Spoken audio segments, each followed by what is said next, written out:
بسم الله الرحمن الرحيم. الحمد لله رب العالمين، والصلاة والسلام على سيدنا محمد وعلى آله وصحبه أجمعين. اللهم علمنا ما ينفعنا وانفعنا بما علمتنا وزدنا علما وألحقنا بعبادك الصالحين.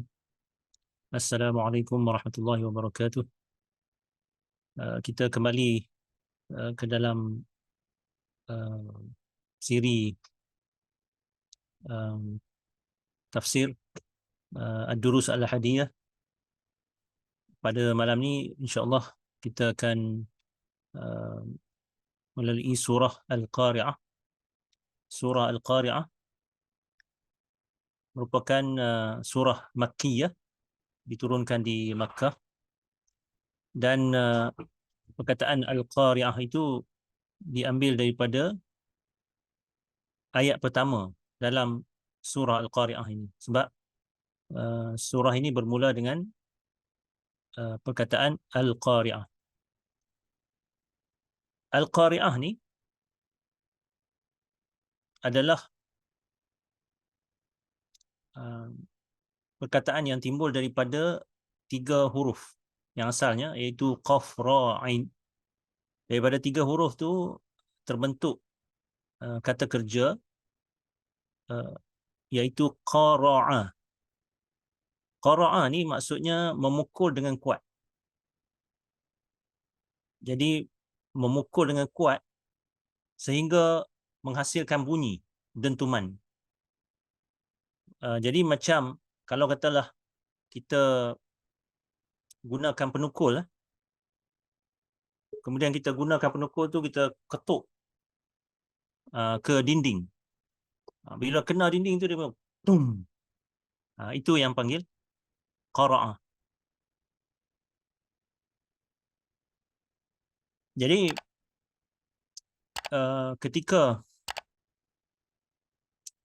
seseorang itu melakukan perbuatan memukul dengan kuat tu sehingga menghasilkan bunyi yang kuat, orang itu akan boleh disebut sebagai qari'un. Qari'un. Macam kalau kita dalam bahasa Melayu lah, kalau perbuatannya main, orang yang main tu pemain. Atau kita kata lakon. Yang melakukan perbuatan lakon itu adalah pelakon. Baik. Kalau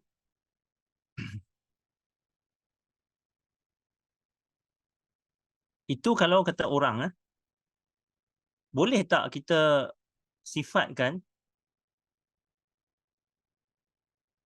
ataupun kita gunakan perkataan macam pemain tu kepada benda yang bukan orang?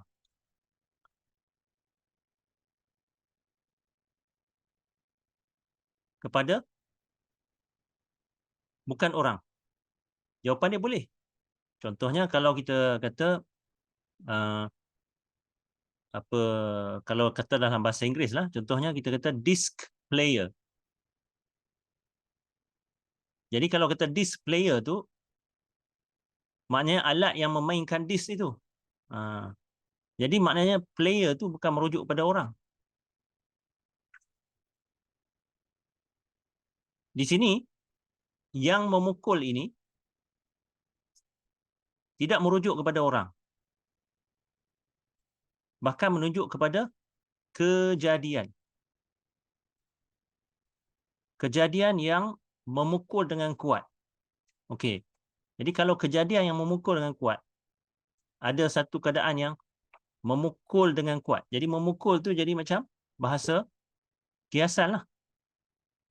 Contohnya, kalau katalah ombak, katakanlah kalau kita nak fikirkan lah, contohnya kalau kita nak bagi contoh dalam bahasa Melayu, kita kata ombak memukul pantai.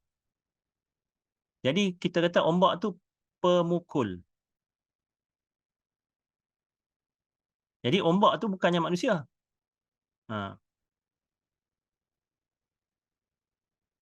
Sekarang ni surah ni namakan Al-Qari'ah. untuk kita nak fahamkan itu, maknanya kita boleh kata bahawa Al-Qari'ah ni bila kita pukul dengan kuat, kita nak bagi senang sikit, nak menggunakan satu perkataan yang dapat menggambar keadaan tu, kita kata apa? Penghentam. Penghentam. Sebab bila kita pukul dengan kuat tu, makna kita hentam. Maka kita bolehlah katakan bahawa Al-Qari'ah ni surah penghentam, dengan maksud yang memukul dengan kuat itu. Baik. Sekarang ni kita saya bacakan dahulu. A'udzubillahi minasyaitonirrajim. Bismillahirrahmanirrahim. Al-Qari'ah. Mal-Qari'ah. Wa ma adraka mal-Qari'ah. يوم يكون الناس كالفراش المبثوث وتكون الجبال كالعهن المنفوش فأما من ثقلت موازينه فهو في عيشة راضية وأما من خفت موازينه فأمه هاوية وما أدراك ما هي نار حامية. Sadaqallahul Azim. Okay, jadi kita dah tahu dah Al-Qari'ah tadi maksudnya yang memukul dengan kuat. Jadi kita nak bagi nampak dengan mudah ni, kita kata penghentam lah. Okey. Penghentam ni merujuk kepada apa? Jadi yang ini yang contohnya, kalau kita buat terjemahan teruslah untuk merujuk kepada apa yang dimaksudkan, kita kata Al-Qari'ah hari kiamat. Dia hilanglah dari segi suspend tu. Sebab sini dia ada unsur suspend. Penghentam. Macam yang surah sebelumnya, wal adiyat, yang meluru dengan deras. Apa yang meluru dengan deras? Kita kena baca lagi baru kita nampak. Jadi cuba kita bayangkan, kalau katalah orang Quraisy dulu, apabila orang kaum Nabi lah, tak kiralah Quraisy yang menentang dia ke ataupun saudara mara dia ataupun sahabat-sahabat dia yang menerima tu, bila dia orang dengar, dia orang ni orang bahasa Arab, berbahasa Arab. Dia dengar benda yang dalam fikiran mereka tu begitulah. Mula-mula Al-Adiyat ni yang meluru dengan pantas, apa benda? Dia tak dapat lagi maksud dia. Dia akan dengar dulu. Kemudian baru dia nampak. Jadi sini sama juga. Al-Qari'ah. Dinyatakan Al-Qari'ah. Penghentam. Kemudian ditanyakan pula soalan. Mal-Qari'ah. Apa itu penghentam? Ataupun penghentam itu apa? Jadi maknanya dekat sini, soalan ni bukannya untuk soalan yang betul-betul dengan maksud nak mendapatkan jawapan. Kerana ini adalah soalan daripada siapa? Soalan ini daripada Allah SWT. Allah SWT sudah pasti mengetahui segala-galanya. Jadi tidak timbul persoalan Allah nak tanya untuk nak tahu. Sebab Allah tahu segala-galanya daripada azali lagi. Jadi soalan ni tujuannya untuk apa? Soalan ni tujuannya untuk nak menggambarkan dahsyatnya penghentam ini. Ataupun yang memukul dengan kuat ni. Kemudian digambarkan lagi kedahsyatan tu dengan dilontarkan soalan ni pula. Apa yang boleh buat kamu tahu? Okey, yang ni cara Arab cakap. Maksud saya kata, bila kata cara Arab cakap ni, bukan maksudnya Quran ni orang Arab cakap. Maksudnya Quran ni sebagaimana dinyatakan Al-Quran adalah bilisanin arabiyyin mubin, dengan bahasa Arab, dengan lidah Arab, maksudnya dengan bahasa Arab. Jadi dia lenggang-lenggok bahasa Arab itu, laras bahasa Arab itu wujud di dalam Al-Quran. Jadi cara orang Arab cakap, kalau kita dalam bahasa Melayu ni kita tak kata apa yang boleh buat kamu tahu. Kita akan cakap macam mana? Kalau kita bahasa percakapan kita ni, kalau bahasa Melayu, kita tak, kamu tahu tak? Ha. Kalau kita bahasa utara, hang tahu tak? Penghentam tu apa? Gitu. Jadi kita cakap, kamu tahu tak? Arab cakap, maksudnya, dan benda ni datang dalam Quran, dalam bentuk yang macam laras bahasa yang digunakan oleh orang Arab. Jadi dia kata, cara disebut tu, siapa yang menyebabkan kamu tahu? Bukan siapa kat ni, apa? Apa yang menyebabkan kamu tahu? Jadi apa tu merangkumi lah, mungkin orang ke, mungkin apa ke. Jadi seolah-olah apa yang nak boleh buat kamu tahu. Okey? Jadi maksudnya, kalau kita nak gambarkan dengan bahasa Melayu kita ni, kita kata apa? Kamu tahu tak? Gitu. Okey, jadi kamu tahu tak penghentam tu apa? Jadi bahagian ni adalah bahagian penggunaan perkataan yang menimbulkan pemikiran ataupun menimbulkan otak ni menyebabkan otak berfikir. Apa benda ya? Merujuk pada apa? Jadi yang itu yang kita suspend tu, musuh suspend tu. Kemudian didatangkan jawapannya, iaitu apa dia? Al-Qari'ah ni adalah suatu yang terjadi. Ada sebut ya terjadi ni, tak sebut, tapi itu yang dengan sebab penggunaan dekat sini yauma, iaitu pada hari. Yang ini menunjukkan bahawa dia maksud dia Al-Qari'ah itu ialah suatu yang terjadi. Okey. Ia terjadi yauma yakunun nasu kal farashil mabthuth. Pada hari manusia menjadi seperti serangga kecil yang berselerak.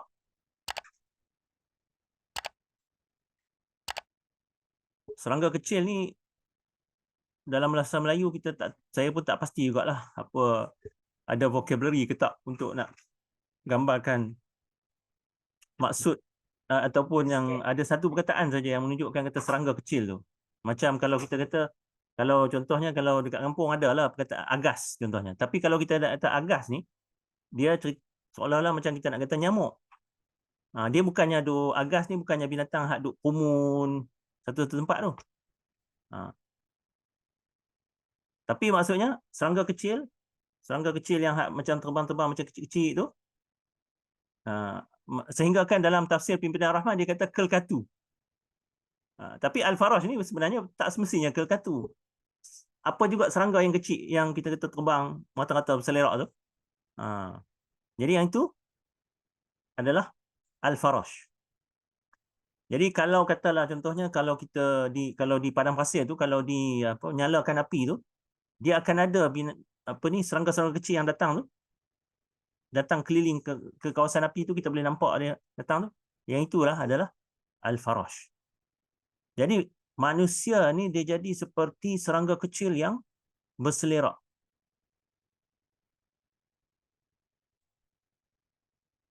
Mengapa jadi macam tu? Sebab kejutan yang berlaku pada hari kehancuran bumi tu. Kehancuran alam tu. Sebab bila berlaku kita kata kehancuran alam, adakah orang akan duduk berbaris elok semua? Orang akan berselerak.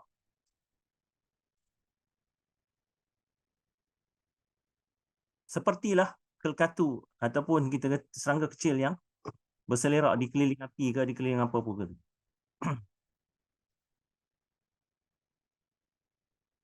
Kerana mereka dalam keadaan terkejut besar.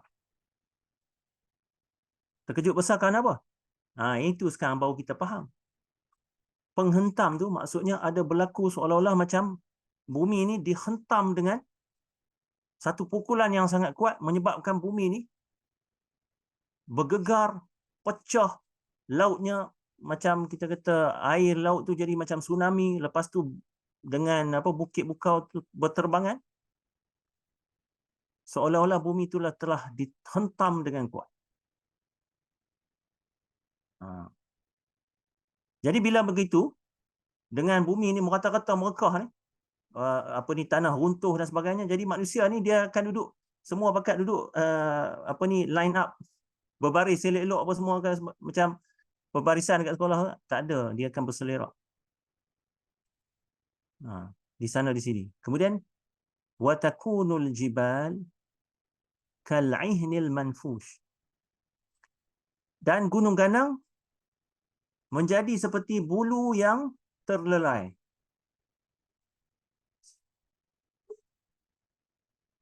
Bayangkan kalau macam kulit lah, kulit binatang tu kan, kalau katalah contohnya kita ambil apa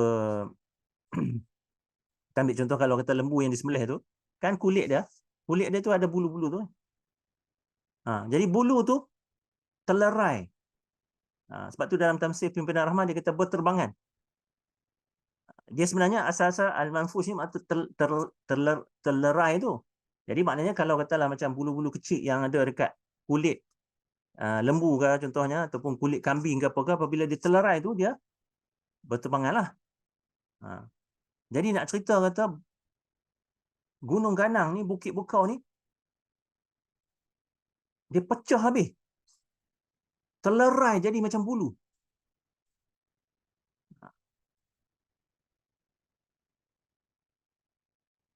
Dengan sebab kejadian kehancuran yang menunjukkan permulaan alam akhirat. Maksudnya penghujung alam dunia dan memasuki alam akhirat. Apa yang berlaku?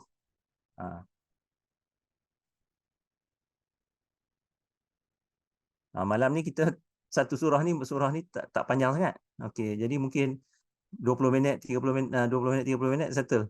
Okay.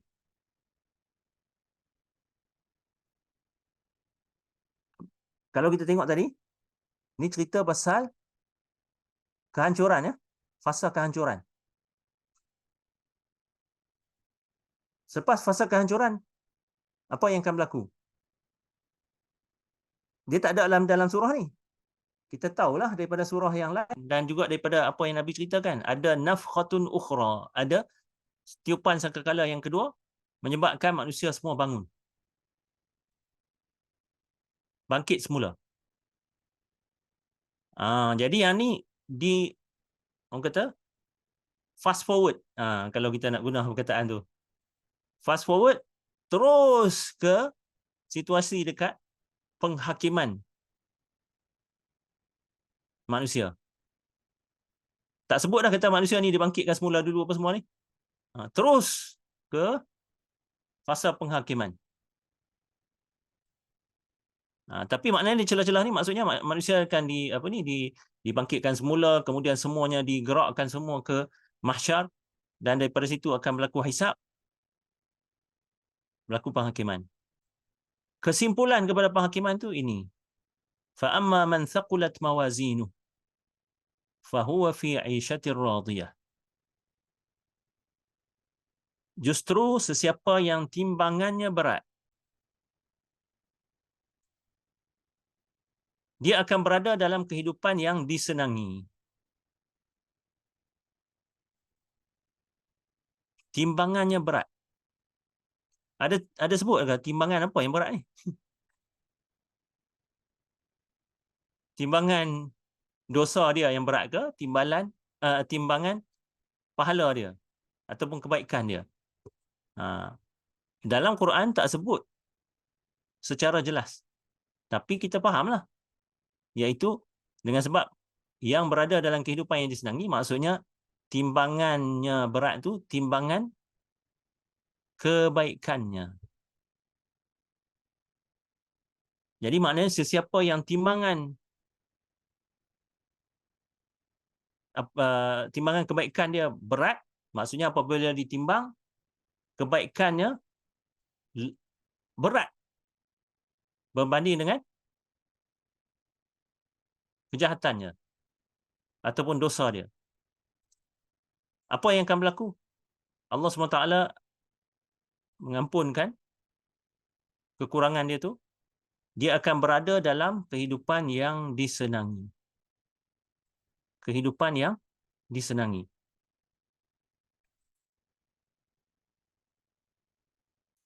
Yang menariknya kat sini, ini ada faktor bahasa Arab sikit lah.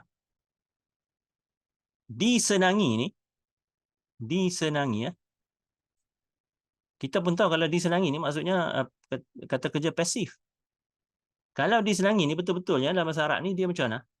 Dia adalah mardiyah.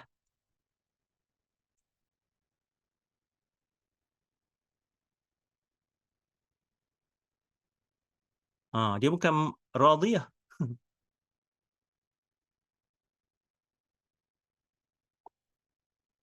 Tapi dalam Quran sebut mardiyah kan, sebut radiyah. Sebut radiyah. Dalam Quran radiyah. Seolah-olahnya maknanya macam ni. Kalau radiyah tu kalau betul-betulnya, kalau kita nak kira dari segi makna dari segi bahasa, jadi macam mana? Menyenangi.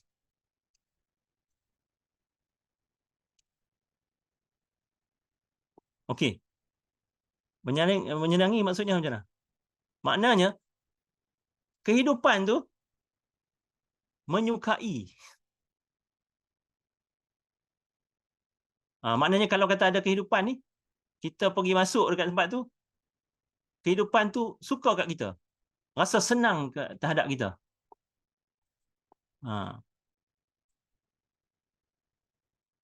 Jadi kehidupan, kalau kita kata kehidupan, bolehkah dia menyenangi? Jawapan dia tidaklah. Sebab tu yang kita adjust dalam bahasa Melayu kita untuk nak faham, kita kata disenangi. Tapi, mengapa diungkapkan dalam bahasa Arab ni seolah-olah macam terbalik? Kehidupan tu menyenangi.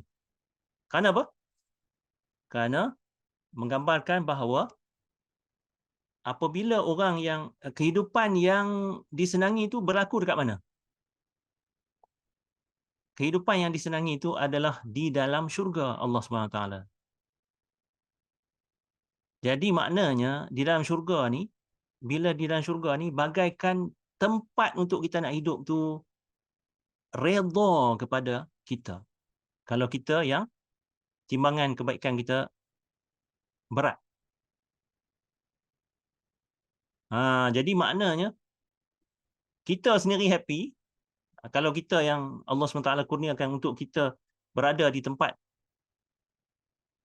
itu, iaitu di syurga Allah SWT, kita ni happy. Digambarkan seolah-olah macam syurga tu sendiri yang menjadi tempat kehidupan kita tu suka, senang terhadap kita, menyenangi kita, meredai kita. Fahuwa fi 'aishatir radiyah. Sebaliknya, wa amma man khaffat mawazinuh, yang timbangannya ringan pula. Timbangannya ringan. Jadi sekali lagi, timbangannya, sebut kat timbangan apa? Timbangan kebaikan lah. Kalau timbangan kebaikan dia ringan, apa yang akan berlaku? Fa ummuhu hawiyah. Maka ibunya. Okey, sini jelas merupakan bahasa perlambangan ataupun bahasa kiasan. Ibu. Kenapa? Ibunya ialah hawiyah. Seolah-olah macam orang yang timbangan kebaikannya ringan, dia dapat ibu baru, iaitu hawiyah. Okey. Jadi hawiyah ni mengapa kita tulis hawiyah juga? Sebab di cara ungkapan tu ditanya pula apa yang boleh buat kamu tahu apakah hawiyah itu. Jadi maknanya hawiyah tu sendiri dijadikan sebagai satu nak kata nama untuk dipersoalkan. Hawiyah tu apa? Kamu tahu tak hawiyah tu apa dia? Ha. Dan daripada situ datanglah jawapan. Narun hamiyah. Api yang maha panas. Api yang teramat panas. Ha. Jadi maksudnya neraka lah. Ha. Ini menunjukkan kita kata mengapa dikatakan ibu ni. Sebab ibu ni bila guna perkataan ibu ni adalah satu bentuk sindiran, bahasa sindiran untuk menempelak orang yang menolak Nabi Muhammad SAW.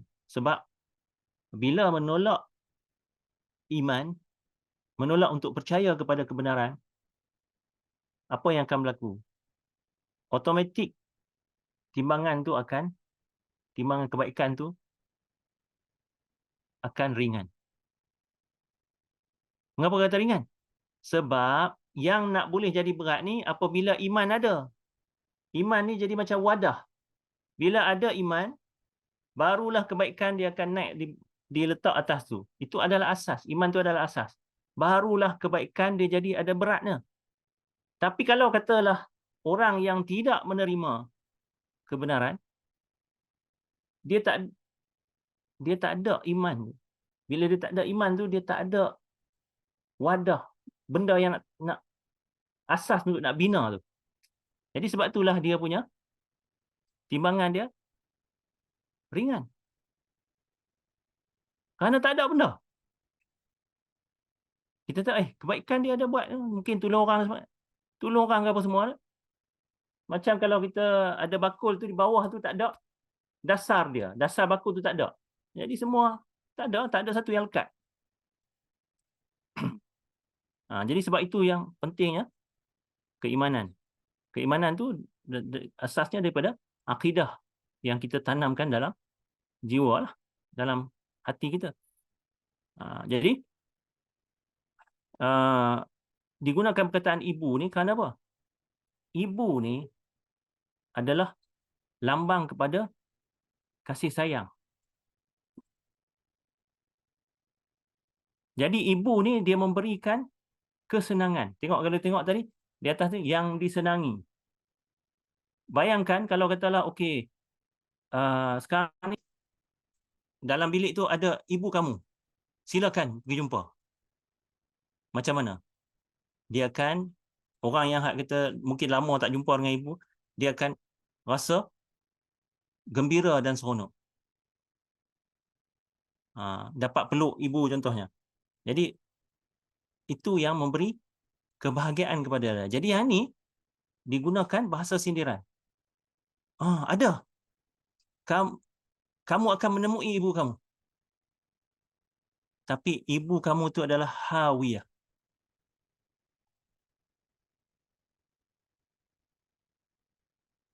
Jadi selepas itulah ditanya, kamu tahu tak? Soalan gitu. Hawiyah itu apa dia? Apakah dia? Okey, jadi sini asalnya mahiyah lah. Hiya. Apa dia? Kamu tahu tak apa dia? Tapi dekat sini dalam Al-Quran dia ada penambahan hujung ni. Penambahan hujung ni menyebabkan apa? Menyebabkan dia punya ritmanya sama. Kalau kita berhenti, hawiyah wa ma adraka ma hiyah narun hamiyah. Ritmanya sama dekat hujung. Kamu tahu tak hawiyah tu apa? Apa dia benda tu? Kemudian inilah dijawab, narun hamiyah. Api yang teramat panas. Wallahu a'lam. Sadaqallahul azim. Jadi inilah ayat penghujung surah ini. Jadi kita berhenti dekat ni sebab surahnya pendek pun, macam tadi saya dah kata. Nasallallahu subhanahu wa ta'ala at-taufiq lima yuhibbu wa yarda, wa nas'aluhu an yu'allimana ma yanfa'una wa yanfa'ana bima 'allamana wa yazidana 'ilman wa yulhiqana bi'ibadihi as-salihin. Wassalamu alaikum warahmatullahi wabarakatuh.